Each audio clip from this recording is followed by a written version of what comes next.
দেখেন চুরি, মদ, ছিনতাই, রাহাজানি সব মুহূর্তে স্টপ হয়ে যাবে। কারণ কোরআন বলে আস-সারিকু ওয়াস-সারিকাতু ফাকতাউ আইদিয়াহুমা জাযাআম বিমা কাসাবা নাকালাম মিনাল্লাহ ওয়াল্লাহু আজিজুন হাকীম। যদি কোনো নারী অথবা পুরুষ চুরি করে আর চারজন সাক্ষী দ্বারা ধরা পড়ে যায়, তাহলে ওই চোর এবং চুন্নিকে ধরো, ধরে তাদের ডান হাত কবজি সহ কেটে দাও। আইনটা কার? আল্লাহর। এরকম কোন আইন বাংলার জমিনে হয়েছে বলেন? একটা হইলে আর চুরি হবে না। মনে রাখবেন, আল্লাহর আইনে বিন্দু মাত্র ছাড়ের কোনো সুযোগ নাই। আয-যানিয়াতু ওয়াজ-যানি ফাজলিদু কুল্লা ওয়াহিদিম মিআতা জালদা।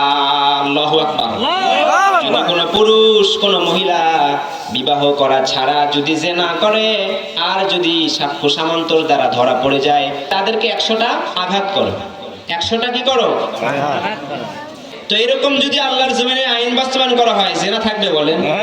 আর বিবাহিত পুরুষ মহিলা যদি জিনা করে, ইদা জানায়া শাইখু ওয়া শাইখুখাতু ফারজুমুহা নাকালাম মিনাল্লাহ ওয়াল্লাহু আজিজুন হাকীম। যদি কোনো বিবাহিত পুরুষ মহিলা জিনা করে, তাদেরকে ধরো, ধরে রজম করে দাও। বিধানটা কার? আল্লাহর। এত বড় কিয়া বিবাহ করার পরেও স্ত্রী আরেকটা ছেলের সাথে প্রেম করে, আছে না নাই? তো ইসলাম বলে বিবাহিত কোনো পুরুষ মহিলা যদি ধরা পড়ে, তাদেরকে ধরো, রজম করো।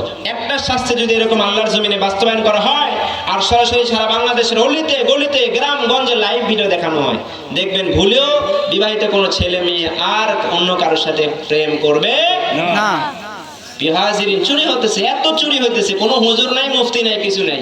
আমার পকেট থেকে ফোন হারা যায়, টাকা হারা যায়, তার মানে মানুষ কিছু দেখে না, হুজুরও দেখে না, মুফতিও দেখে না, চোরের কোনো ধর্মকর্ম নেই।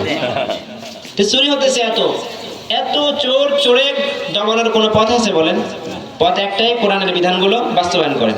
আস-সারিকু ওয়াস-সারিকাতু ফাকতাউ আইদিয়াহুমা জাযাআম বিমা কাসাবা নাকালাম মিনাল্লাহ ওয়াল্লাহু আজিজুন হাকীম।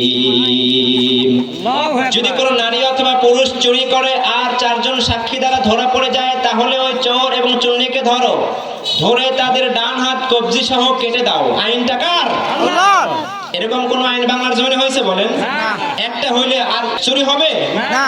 মনে রাখবেন, আল্লাহর আইনে বিন্দু মাত্র ছাড়ের কোনো সুযোগ নাই।